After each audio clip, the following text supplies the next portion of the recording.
let's continue with the Zwitter ionic structure. That structure formed by amino acid. I will give you the definition here, that you know that molecule or that structure which formed by amino acid, it contain equal number of how many positively charged group? 1. How many negatively charged group? 1. That is called Zwitter ionic structure. Or second definition you can write down, that compound of molecule which contains separated parts. One is positively and one is negatively charged. So no overall. Now see, one positive, one negative. So overall no, there will be no electric charge. So this type of structure is called Zwitter ionic structure. I hope that you are clear with this Zwitter ionic structure here, right? After Zwitter ionic structure, let's move to the now glycerides. Or I cannot directly jump on to glycerides. To make you understand the glycerides, about the glycerides, first you need to understand the lipids. Lipids are, again, they are biomicromolecules. Their molecular weight is less. They are made up of carbon, hydrogen and few oxygen. Now, three classification we did: simple, conjugated and lipid derivatives. What are simple lipids? Usually lipids, they are made up of fatty acids. Now understand this thing, that simple lipids, they can be made up of only fatty acid chains sometimes, but in few cases they are made up of both glycerol plus fatty acids, right? So what is fatty acid?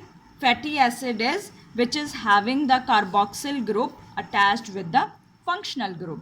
Carboxyl group, when it is attached with the functional group, which can be methyl, which can be ethyl, which can be a long hydrocarbon chain till the 19 carbons, that is known as our fatty acid. Why I am telling you fatty acid? Because your lipid is made up of fatty acid, simple. Or it can be glycerol plus fatty acid. For if you are going to define, then you need to know about fatty acid. So lipids, they are if they are made up of glycerol plus fatty acid, they will be formed by the ester bond, right? So they will be esters of fatty acid and glycerol. Now what do you mean by that? That if this is our glycerol, simply trihydroxypropane. Now what is trihydroxy? What is trihydroxy? Trihydroxy means, first thing, how many carbon? 3 carbon, 1, 2, 3. How many carboxyl group? It has basically alcohol, that is CH2OH, CHOH and CH2OH, right? That is the structure of simple. This is we calling as trihydroxy. That is because having 3 OH group, trihydroxypropane, because it is having 3 carbon. When lipid is going to form with the fatty acid and your glycerol, this is glycerol, so this is glycerol, but we have to attach fatty acid. What is fatty acid? Fatty acid is RCOH. So again here will be also RCOH, here will be also RCOH. What will be released here? What will be released? Water will be released, and with the help of ester bond, these glycerol and fatty acid will be joined, which we call as the esterification, also esterification of fatty acids and glycerol. So 3 ester bond will be formed. So simple, if I have to say what is a simple lipid? Simple lipid is 1 glycerol and 1 fatty acid. Okay. Now let's come to the glycerides. Glycerides, they can be, you can say that they are simple lipids. They are simple because they are formed by esterification of fatty acid with glycerol, but There is one difference here now. Sometimes it contains not only single fatty acid chain, sometimes it has single fatty acid chain, sometimes it has two fatty acid chain, sometimes it has three fatty acid chain. That is reason that glycerides are divided into three types. Simple monoglycerides, two fatty acid chain, that will be diglyceride, three fatty acid chain, they will be triglycerides. Clear? So if they are simple lipids, simple, with the one fatty acid, one glycerol, that is what we have discussed. That is, if glycerol plus fatty acid, they combine, they are known as simple lipids. So monoglycerides are also simple lipids, but diglycerides means di, two fatty acid, glycerol will be single and fatty acid chain will be two. That is why their name is given diglycerides. One glycerol, but di is for the two fatty acids. Triglycerides means three fatty acid chain with the one glycerol head. Right? That is the meaning of mono, diglycerides and triglycerides.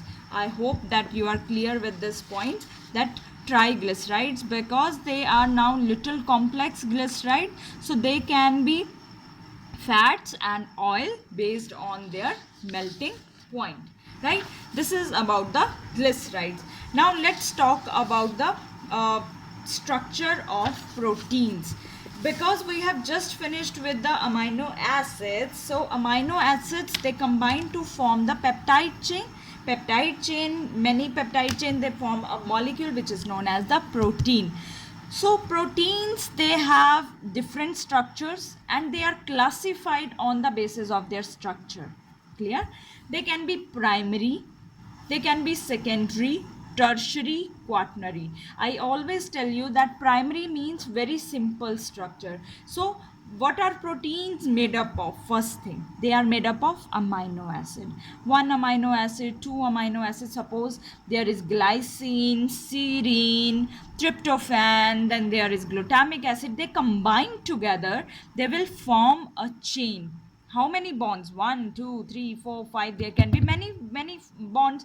So that is why we are calling this chain as polypeptide chain. Poly means many, peptide is for the peptide bond.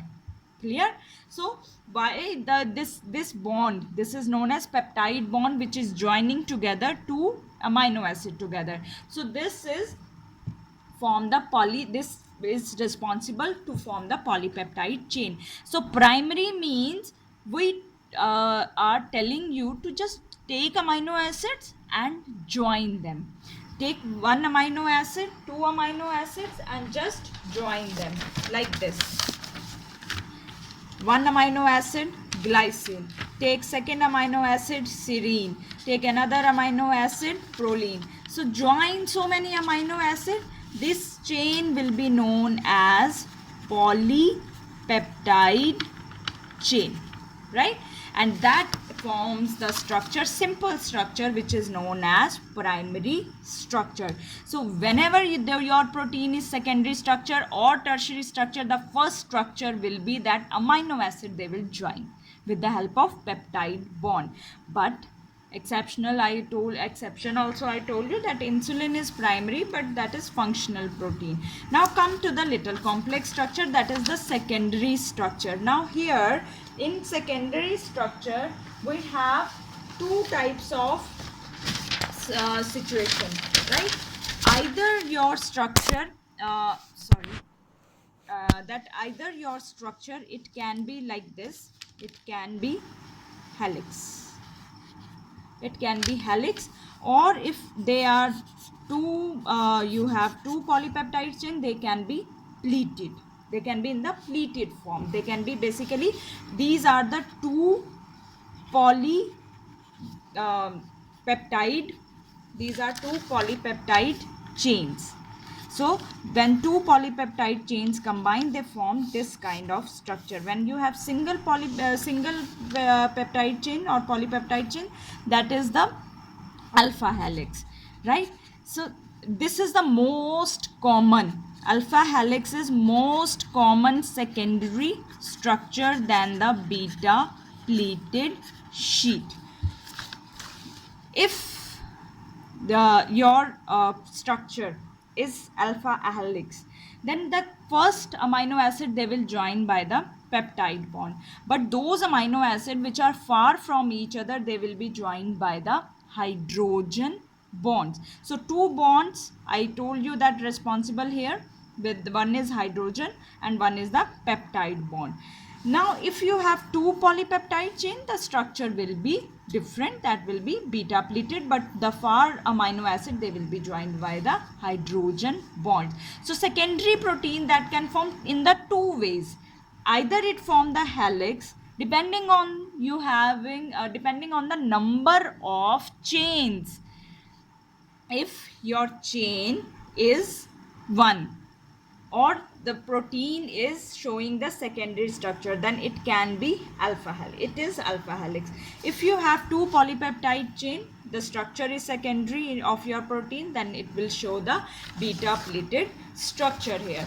Like if you're now, the question is comes in mind, ma'am, what is which protein shows alpha helix?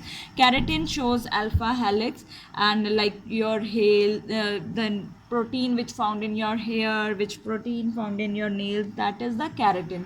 So silk fibers, they show that is a secondary protein, but the structure is not alpha helix, the structure is beta pleated. Next is tertiary, means 3. So three peptide chains or polypeptide chains come together, they form the bonds, and it can form the first initial bond will be peptide bond, then there will be hydrogen bond, now then there will be ionic bond also, and there will be disulfide bonds. They are very specific, only those molecules can come which can form a bond with their functional group. So because see, you can see that this there is one there is present OH, there is present NH2, the molecule will come, and if it has capability to join with OH and NH2, only it if it has capability, only then it can join. Now with the bond, that it can form the ionic bond, it can form the peptide bond, if there is hydrogen bond, then there is disulfide bond also. Then there is the quaternary proteins. Quaternary means now 4. So 4 polypeptide chains are here. Your hemoglobin, hemoglobin's globin part, it has 2 alpha and 2 beta, again the bonds are same. What do you mean by 2 alpha and 2 beta here now? Right, 2 alpha means 2 structure of alpha helix, and 2 will be your, that is the beta forms, that is the beta pleated sheet. So the complex structure will be formed with the 4 polypeptide chain, that is why it is called the quaternary structure. This is about the proteins, that is your primary, tertiary, and the tertiary, primary and secondary and quaternary structure. Right, now let's move to the dynamic state of body constituents, or dynamic state of body. Dynamic means which is keep on changing. Now as you can see that amino acids join to form proteins, nucleotides join to form DNA, RNA. So biomolecules, they are present in certain amount, certain concentration, but it does not mean they cannot change from that amount. They have a turnover, means they can change into another biomolecules. Amino acid is a biomicromolecule. It change into a complex molecule, which is a biomicromolecule, right? So that is the meaning, that when a one molecule constantly being changed into another biomolecules, or made from another biomolecule. Simple example, you need to know that proteins, they are made up of amino acid.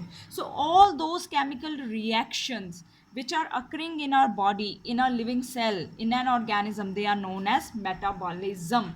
They are known as the metabolism, and they can be performed by different pathways, different reactions.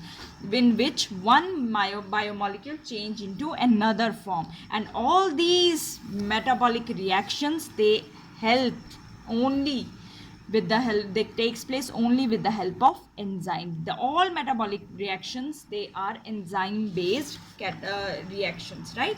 If they are anabolic, then the complex molecules, they will be formed like proteins, I told you. If they are catabolic, then complex molecule protein will break down into the simpler one. Now let's move to the other other doubt, that is the enzyme inhibition of enzyme action. See, inhibition of enzyme action can be explained by two pathways. It can be competitive or it can be non-competitive. Competitive, when somebody is there to compete you. What is going to till now we were joining substrate with the enzyme, but now there is a competition of substrate, right? It will compete with the substrate, inhibitor will compete with substrate and try to bind. Now look at the example, that succinate changes into fumarate in the presence of enzyme succinate dehydrogenase. Means whole succinate molecules change into complete fumarate when succinate dehydrogenase will be there. But if in your reaction you have added malonate, you don't want complete fumarate now, you don't want 100% fumarate, you want only 50% or little low amount. This malonate will act as inhibitor. It will bind to certain part of your enzyme and will block that sites. So 50% of sites will be only occupied by succinate and 50% will be blocked by the malonate. So result will be few fumarate will be formed. Suppose if like this is your succinate and it is forming some toxic compounds. Now you don't want that toxic to be produced in your body. What is the solution? You put an inhibitor. Once you will put an inhibitor, it will block the site and the activity of your product or the formation of product will be less, or you will get the less amount of product. So this inhibitor, they can be, that is why I tell you that this are also used to control the bacterial pathogens to some extent, right? This is about the competitive. The last doubt is about the DNA. So in next video I am going to discuss DNA and few questions and multiple choice question with you.